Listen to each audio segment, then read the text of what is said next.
Republic Kannada ಇವತ್ತು Cubbon park ಉಳಿಸಿ ಅಭಿಯಾನವನ್ನು ಹಮ್ಮಿಕೊಳ್ತಾ ಇದೆ. ವೀಕ್ಷಕರೇ ಹೇಳ್ಬಿಡ್ತೀನಿ, 393 ಎಕರೆ ಕಬ್ಬನ್ ಪಾರ್ಕ್ ಇದೆ. ಈಗ 10 ಅಂತಸ್ತಿನ ಕಟ್ಟಡವನ್ನು ಕಬ್ಬನ್ ಪಾರ್ಕ್ನಲ್ಲಿ, ಅರೆ ಬಾಪ್ರೆ, ಕಬ್ಬನ್ ಪಾರ್ಕ್ನಲ್ಲಿ 10 ಅಂತಸ್ತಿನ ಕಟ್ಟಡ ಕಟ್ಟೋಕೆ ಹೋಗ್ತಾ ಇದ್ದಾರಲ್ಲ, ಇವರು ಏನು ಹೊಟ್ಟೆಗೆ ಏನ್ರಿ ತಿಂತಾರೆ? ಅರೆ ಬಾಪ್ರೆ, 1975 ಒಂದು ಕಾನೂನಿತ್ತು, ಯಾವುದೇ ಕಾರಣಕ್ಕೆ ಅದನ್ನು ಮುಟ್ಟಬಾರ್ದು ಅಂತೇಳಿ. ಓಕೆ, ಕೋರ್ಟ್ಗೆ ಹೋದಾಗ ಪಾಪ ಕೋರ್ಟ್ ಏನು ಹೇಳ್ತು, ಆಯ್ತಪ್ಪ ಸ್ವಲ್ಪ ಷರತ್ತು ಬದ್ಧ ಅಂತ ಕೊಟ್ಟಿದ್ದೆ, ಅಷ್ಟೇ ಸಾಕಪ್ಪ. ಇವರು ತಿಂದು ಮುಕ್ಕು ಬಿಡ್ತಾರೆ. 1 ಕೋಟಿ ಜನಸಂಖ್ಯೆ ಇದೆ ಬೆಂಗಳೂರಿನಲ್ಲಿ. 1 ಕೋಟಿ ಜನಸಂಖ್ಯೆ, 1 ಕೋಟಿ ಜನಸಂಖ್ಯೆ. ಆ 1 ಕೋಟಿ ಜನಸಂಖ್ಯೆಗೆ ಇರೋದು ಒಂದು ಕಬ್ಬನ್ ಪಾರ್ಕು, ಮತ್ತೊಂದು ಲಾಲ್ ಬಾಗ್. ಅದನ್ನು ತಿಂದು ಮುಗ್ತಿರಲ್ರೋ. 40% ತಿಂದು ಹೊಟ್ಟೆ ಬೀಗಿಲ್ವೇನ್ರೋ ನಿಮಗೆ ಹಲ್ಕಟ್ಟುಗಳ?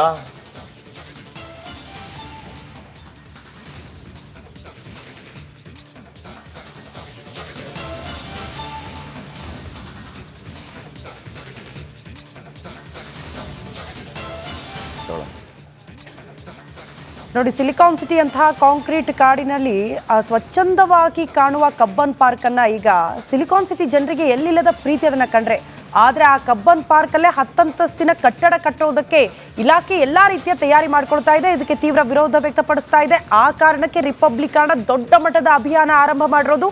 ಕಬ್ಬನ್ ಪಾರ್ಕ್ ಉಳಿಸಲೇಬೇಕು ಅಂತ. ಇದು ಕೇವಲ ನಮ್ಮ ಕೆಲಸ ಮಾತ್ರ ಅಲ್ಲ, ನಿಮ್ಮೆಲ್ಲರ ಕೆಲಸ. ನೀವೆಲ್ಲ ಒಂದು ದಿವಸ ಫ್ರೀ ಮಾಡ್ಕೊಂಡು ಬಂದ್ರು ನಡೆಯುತ್ತೆ. ಎಲ್ಲ ಬರ್ಬೇಕು, ಕಬ್ಬನ್ ಪಾರ್ಕ್ ಒಳಗೆ ನುಗ್ಬೇಕು ಎಲ್ಲರೂ ಕೂಡ. ಇನ್ನು 393 ಎಕರೆ ಇದ್ದದನ್ನ 193 ಮಾಡಾಕ್ತಾ ಇದ್ದಾರೆ. ಕಳ್ಳರು ಸರ್, ಇವರು ಕಳ್ಳರು. 40% ಆಯ್ತು. ಕಾಂಗ್ರೆಸ್ ಕಡಿಮೆನ ಬಿಜೆಪಿ ಕಡಿಮೆನ 40% ಅಲ್ಲಿ.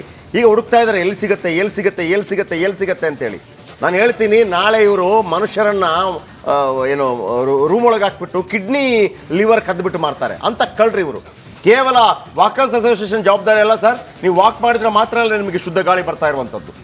ನೀವು ಸಿಗರೇಟ್ ಬೇಕಿದ್ರೆ ಸೇದೋಕ್ ಬಿಡಿ, ಮರಗಳನ್ನು ಕಡಿಯೋದಲ್ಲ. ಯಾಕಂದ್ರೆ ನಿಮ್ಮ ಸಿಗರೇಟ್ ಸೇವನೆ ಇದೆಯಲ್ಲ, ಅದನ್ನ ಮರಗಳ ಎಲೆಗಳು ಎಳ್ಕೊಂಡ್ಬಿಟ್ಟು ವಾಪಸ್ ಅದನ್ನ ಕಾರ್ಬನ್ ಡೈಆಕ್ಸೈಡ್ ಎಳ್ಕೊಂಡ್ಬಿಟ್ಟು ಆಕ್ಸಿಜನ್ ಬಿಡುಗಡೆ ಮಾಡುತ್ತೆ. ಅಟ್ಲೀಸ್ಟ್ ದಯವಿಟ್ಟು ಮಾಡಿಸ್ಬೇಡ್ರಪ್ಪ. ಇದರ ಬಗ್ಗೆ ಒಂದು ವಿಸ್ತೃತವಾದಂಥ ಸ್ಟೋರಿ ನಿಮ್ಮ ಮುಂದೆ. ಅರ್ಥ ಮಾಡ್ಕೊಳ್ಳಿ, ಕಬ್ಬನ್ ಪಾರ್ಕ್ ಮತ್ತು ಲಾಲ್ ಬಾಗ್ ನಮಗೆ ಯಾಕೆ ಬೇಕು ಅಂತೇಳಿ. ಯಾವುದೇ ಕಾರಣಕ್ಕೂ ಬಿಡಬಾರ್ದು ಇದನ್ನು, ಇಲ್ಲಿ ಕಟ್ಟಡ ಕಟ್ಟೋದನ್ನ. ಇದು ನಮ್ಮೆಲ್ಲರನ್ನು ಕೂಡ ಸಮಾಧಿ ಕಟ್ತಾ ಇದ್ದಾರೆ. ಇದರ ಬಗ್ಗೆ ಒಂದು ರಿಪೋರ್ಟ್ ನಿಮ್ಮ ಮುಂದೆ.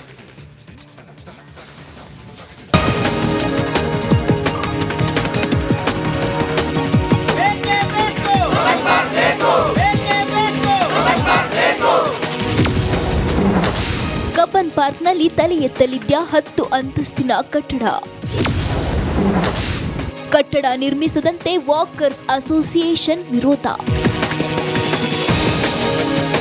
ವಾರ ಪೂರ್ತಿ ಕೆಲಸ, ಇದರ ನಡುವೆ ಟ್ರಾಫಿಕ್ನಲ್ಲಿ ಓಡಾಟ ಅಂತ ನಿರಾಶೆಗೊಳ್ಳುವ ಅದೆಷ್ಟೋ ಸಿಲಿಕಾನ್ ಸಿಟಿ ಮಂದಿಗೆ ವೀಕೆಂಡ್ ದಿನಗಳಲ್ಲಿ ಹಾಟ್ಸ್ಪಾಟ್ ಅಂದ್ರೆ ಅದು ಕಬ್ಬನ್ ಪಾರ್ಕ್ ಹಾಗೂ ಲಾಲ್ ಬಾಗ್.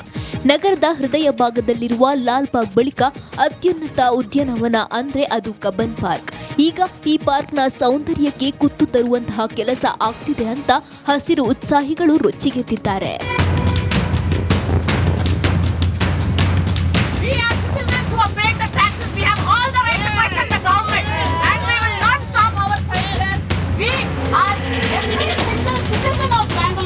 ವಿಶಾಲವಾದ ಮರಗಿಡಗಳ ಮಧ್ಯೆ ಓಡಾಡುವುದೇ ಪರಿಸರ ಪ್ರೇಮಿಗಳ ಪಾಲಿಗೆ ಸ್ವರ್ಗ. ಇಂತಹ ಕಬ್ಬನ್ ಪಾರ್ಕ್ನಲ್ಲಿ 10 ಅಂತಸ್ತಿನ ಹೊಸ ಕಟ್ಟಡ ಕಟ್ಟುವುದಕ್ಕೆ ಸಿದ್ಧತೆ ನಡೆದಿದೆ. ಇದನ್ನ ಖಂಡಿಸಿ ವಾಕರ್ಸ್ ಅಸೋಸಿಯೇಷನ್ ಪ್ರತಿಭಟನೆ ನಡೆಸಿದೆ. ಹೋರಾಟದಲ್ಲಿ 200ಕ್ಕೂ ಹೆಚ್ಚು ವಾಕರ್ಸ್ ಭಾಗಿಯಾಗಿದ್ದರು.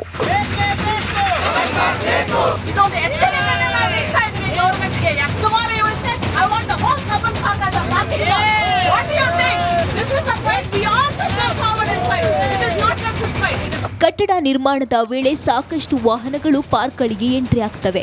ಹೀಗಾಗಿ ನಮಗೆ ಯಾವುದೇ ಬಿಲ್ಡಿಂಗ್ಗಳನ್ನ ಕಟ್ಟುವುದು ಬೇಡ. 2 ವರ್ಷದ ಹಿಂದೆ 10 ಅಂತಸ್ತಿನ ಕಟ್ಟಡ ಕಟ್ಟುವುದಕ್ಕೆ ಮುಂದಾಗಿದ್ರು. ಈ ವೇಳೆ ವಾಕರ್ಸ್ ಅಸೋಸಿಯೇಷನ್ ವಿರೋಧಿಸಿತ್ತು.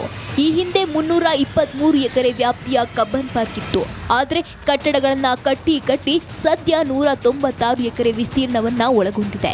ತೋಟಗಾರಿಕೆ ಇಲಾಖೆ ಬೇಕಾದವರಿಗೆ ಜಾಗ ಕೊಡ್ತಿದ್ದಾರೆ, ಬೇಕಾಬಿಟ್ಟಿಯಾಗಿ ಕೆಲಸ ಮಾಡ್ತಿದ್ದಾರೆ ಅಂತ ವಾಕರ್ಸ್ ಅಸೋಸಿಯೇಷನ್ ಅಧ್ಯಕ್ಷ ಉಮೇಶ್ ಕಿಡಿಕಾರಿದ್ರು. ಕೆಲವು ಕ್ಲಬ್ಗಳೆಲ್ಲ ಕಟ್ಟಡ ಇದ್ದಾವೆ, ಅವರೆಲ್ಲ ಐಷಾರಾಮಿಗೆ ಇರ್ತಾರೆ. ಅವ್ರಿಗೇನು ಬೇಕೋ ಇಂಥ ಕಬ್ಬನ್ ಪಾರ್ಕ್ ಸಿಕ್ಕೋದೇ ಅಪರೂಪ. ಇಂಥದ್ರೊಳಗೆಲ್ಲ ಐಷಾರಾಮಿಯಾಗಿ ಮಾಡ್ಕೊಂಡು ಹೋಗ್ತಾರೆ. ನಮಗೆ ಮಾಡ್ಕೊಂಡು ಹೋಗೋದಿಲ್ಲ. ಈಗ ನಾವು ಕಟ್ಟಡ ಕಟ್ಟಲಿಕ್ಕೆ ಇವಾಗ ಇವ್ರಿಗೂ ಅನುಮತಿ ಕೊಟ್ಟರೆ, ಸರ್ಕಾರ ಅನುಮತಿ ಕೊಟ್ಟರೆ 10 ಫ್ಲೋರ್ ಕಟ್ಟಿದ್ರೆ ನೆಕ್ಸ್ಟ್ ಮುಂದೆ ಅವರಿಗೆ ಒಂದು ಪಾರ್ಕಿಂಗ್ ಕೊಡಬೇಕಲ್ಲ. 10 ಫ್ಲೋರ್ ಕಟ್ಟಿದ ಮೇಲೆ ಅವರಿಗೆ ಒಂದು 10 ಎಕರೆ ಪಾರ್ಕಿಂಗ್ ಆದರೂ ಕೊಡಬೇಕು. ಇವ್ರು ಕಟ್ಟಿದ ಮೇಲೆ ಪಕ್ಕದಲ್ಲಿ ಇರ್ತಕ್ಕಂಥ ಇಲ್ಲಿ ಸುತ್ತಮುತ್ತ ಇರ್ತಕ್ಕಂಥ ಬಿಲ್ಡಿಂಗ್ಗಳು ಅವ್ರೇನು ಮಾಡ್ತಾರೆ, ಅವರು 10 ಫ್ಲೋರ್ ಕಟ್ಟಿದ್ರೆ 20 ಫ್ಲೋರ್ ಕಟ್ತಾರೆ. ಅವಾಗ 20 ಫ್ಲೋರ್ ಕಟ್ಟಿದಾಗ ಅವಾಗ ಏನು ಎಲ್ಲಿರುತ್ತೆ ಕಬ್ಬನ್ ಪಾರ್ಕೆ ಅದು ಭೂಪಟದಲ್ಲೇ ಇರಲ್ಲ. ಅವಾಗ ನಾವು ಆನ್ಲೈನ್ ನೋಡಬೇಕಾಗುತ್ತೆ. ಕಬ್ಬನ್ ಪಾರ್ಕನ್ನು ಆನ್ಲೈನ್ ನೋಡಬೇಕಾಗುತ್ತೆ. ನಾವು ಎಲ್ಲ ಆನ್ಲೈನಲ್ಲಿ ಸೈಕ್ಲಿಂಗು ಆನ್ಲೈನಲ್ಲಿ ಆಮ್ಲಜನಕ ತಗೋಬೇಕು, ಎಲ್ಲ ಆನ್ಲೈನಲ್ಲೇ ಮಾಡಬೇಕಾಗುತ್ತೆ.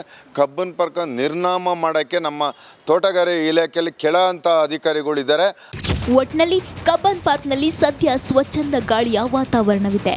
ತೋಟಗಾರಿಕೆ ಇಲಾಖೆ ಬಿಲ್ಡಿಂಗ್ ಕಟ್ಟುವಂತಹ ಕೆಲಸಕ್ಕೆ ಬ್ರೇಕ್ ಹಾಕಿ ಕಬ್ಬನ್ ಪಾರ್ಕ್ ಉಳಿವಿಗೆ ಕೈ ಜೋಡಿಸಬೇಕು ಎನ್ನುವುದೇ ಪರಿಸರ ಪ್ರೇಮಿಗಳ ಆಶಯ. Savitha Ramachandra, Republic Kannada, Bengaluru. Cubbon park ಉಳಿಸಿ ಬೆಳೆಸೋ ಜವಾಬ್ದಾರಿ ಪ್ರತಿಯೊಬ್ಬರದ್ದು ಕೂಡ. ಪ್ರತಿಯೊಬ್ಬರು ವಾಕರ್ಸ್ ಅಸೋಸಿಯೇಷನ್ ಮಾತ್ರ ಅಲ್ಲ, ಎಲ್ಲರೂ ಕೂಡ ಹೋರಾಟ ಮಾಡಿ ಇದನ್ನ ಉಳಿಸಿಕೊಳ್ಳಲೇಬೇಕು. ಹಾಗಾಗಿ ರಿಪಬ್ಲಿಕ್ ಕನ್ನಡ ಕೂಡ ಈ ಬಗ್ಗೆ ಧ್ವನಿ ಎತ್ತಿದೆ, ಅಭಿಯಾನ ಮಾಡ್ತಾ ಇದೆ. ನನ್ನ ಸಹೋದ್ಯೋಗಿ ದಿವಿತ್ ಕೂಡ ಸ್ಪಾಟ್ ಅಲ್ಲಿ ಇದ್ದಾರೆ.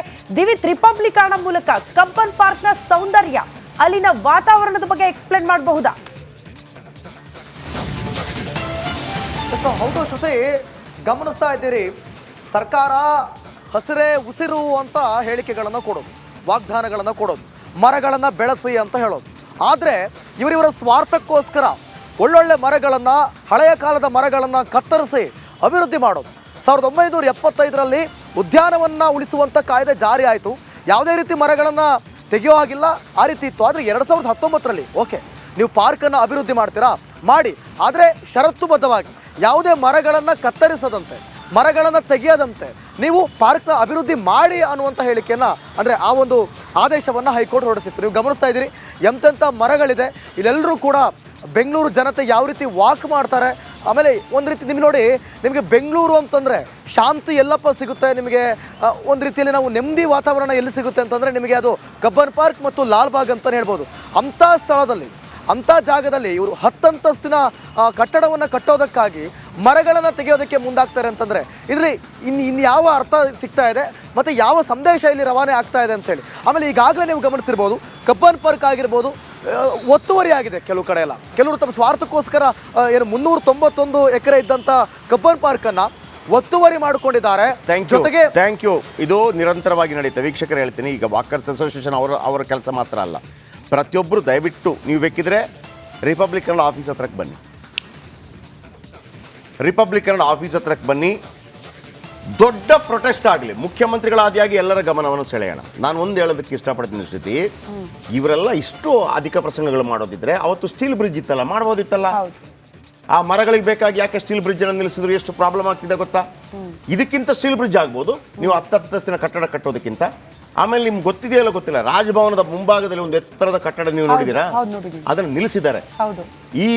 ಇದು ನಾಳೆ ಏನಾಗುತ್ತೆ ಗೊತ್ತಾ, ಈ 10 ಅಂತಸ್ತಿನ ಕಟ್ಟಡ, ಈ ಬೇಡದವರು ಮಂತ್ರಿಗಳು, ಮುಖ್ಯಮಂತ್ರಿಗಳು ಮತ್ತೊಬ್ಬರೆಲ್ಲ ಇರ್ತಾರಲ್ಲ, ಭಯೋತ್ಪಾದಕರು ಮೇಲಕ್ಕತ್ತಿ ಗುಂಡೊಡಿತಾರೆ. ನೀವು ಬೇಕಿದ್ರೆ ಬರೆದಿಟ್ಕೊಳ್ಳಿ, ಒಂದು ಕಾನೂನಿದೆ, ಸುತ್ತಮುತ್ತ ವಿಧಾನಸೌಧ, ರಾಜಭವನ, ಇದರ ಸುತ್ತಮುತ್ತ 10 ಅಂತಸ್ತಿನ ಕಟ್ಟಡಗಳನ್ನ ಕಟ್ಟಬಾರ್ದು ಅಂತೇಳಿ. ನಾಳೆ ಏನಾಗತ್ತೆ ಅಂತ ಯಾರು ಗೊತ್ತು? ಕರೆಕ್ಟ್. ಯಾರಿಗೆ ಬೇಕಾಗಿ ಮಾಡಿದ್ರು ಕಬ್ಬನ್ ಪಾರ್ಕ್, ಯಾರಿಗೆ ಬೇಕಾಗಿ ಮಾಡಿದ್ರು ಲಾಲ್ಬಾಗ್, ಅವತ್ತು ಹೆಂಗಿತ್ತು ಬೆಂಗಳೂರು, ಅವರ ಚಿಂತನೆ ಹೆಂಗಿತ್ತು, ಗ್ಲೋಬಲೈಸೇಷನ್ ಆದ ನಂತರ ಹೆಂಗಾಗಿದೆ ಬೆಂಗಳೂರು. ಎಲ್ಲ ಮೂರ್ಖರ 4 ಕಡೆ ಸೌತು, ವೆಸ್ಟು, ನಾರ್ತು, ಈಸ್ಟು ಎಲ್ಲ ಕಡೆ 100 ಎಕರೆ ಜಾಗ ಖಾಲಿ ಮಾಡಿಸಿ ಅಲ್ಲಿ ಮರ ಬೆಳೆಯೋದು ಬಿಟ್ಟುಬಿಟ್ಟು ಈ ರೀತಿ ಮಾಡ್ತಿದ್ದೀರಲ್ಲ ವೀಕ್ಷಕರೇ. 393 ಎಕರೆಯಲ್ಲಿ ಈಗ 10 ಅಂತಸ್ತಿನ ಕಟ್ಟಡವನ್ನು ಕಟ್ಟಿದರೆ ಕೇವಲ 193 ಮಾತ್ರ ಉಳಿಯೋದು. ಅದರ ಜೊತೆಗೆ ನಿಮ್ಗೆ ಗೊತ್ತಿರಲಿ, ಅಲ್ಲಿ ಪ್ರೆಸ್ ಕ್ಲಬ್ ಹತ್ರ, ಆಮೇಲೆ ಅಲ್ಲಿ ಶರ್ಮಾ ಚಾಟ್ಸ್ ಅಂತಿದೆ, ಭಾಳ ಫೇಮಸ್ ಚಾಟ್ಸ್, ನಾನು ಹೋಗ್ತಾ ಇರ್ತೀನಿ. ಅದರ ಒಳಗಡೆ ಎಲ್ಲ ಪಾರ್ಕಿಂಗ್ ಎಲ್ಲ ವ್ಯವಸ್ಥೆ ಮಾಡಿಬಿಟ್ಟಿದ್ದಾರೆ. ಇಲ್ಲ ಪಾರ್ಕು.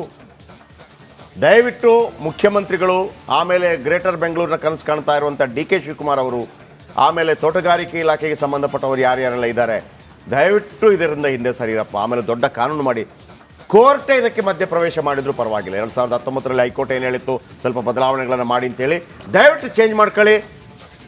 ಇದಕ್ಕೆ ಒಂದು ಹೋರಾಟ ಆಗಲೇಬೇಕು. ಬೇಕಿದ್ರೆ ಬನ್ನಿ, ಅಲ್ಲೇ ಒಂದು ದೊಡ್ಡ ಡಿಬೇಟ್ ಮಾಡೋಣ, ಜನರ ಗಮನ ಸೆಳೆಯೋಣ. ಈಗ ಒಂದು ಬ್ರೇಕ್ ಆದ ನಂತರ ವೀಕ್ಷಕರೇ, ಸಿರ್ಸಿಯಲ್ಲಿ ನಮ್ಮ ಗೌರಿ ನಾಯಕ್ ಇದ್ದಾರಲ್ಲ, ಬಾವಿ ತೋಡಿದ್ರಲ್ಲ, ತೋಡಬಾರ್ದು ಮುಚ್ಚಿ ಅಂತ ಹೇಳಿದ್ರಲ್ಲ, ಯಾರು ಮುಚ್ಚಿ ಅಂತ ಹೇಳಿದ್ರೋ ಆ ಹೇಳಿದವರ ಬಾಯಿ ಮುಚ್ಚಿಸಿದೀವಿ. ನಮ್ಮ ಗೌರಿ ನಾಯ್ಕ ಅವರಿಗೆ ಜಯ ಸಿಕ್ಕಿದೆ, ಅದರ ಬಗ್ಗೆ ವಿಸ್ತೃತ ಮಾಹಿತಿ ಕೊಡ್ತೀನಿ.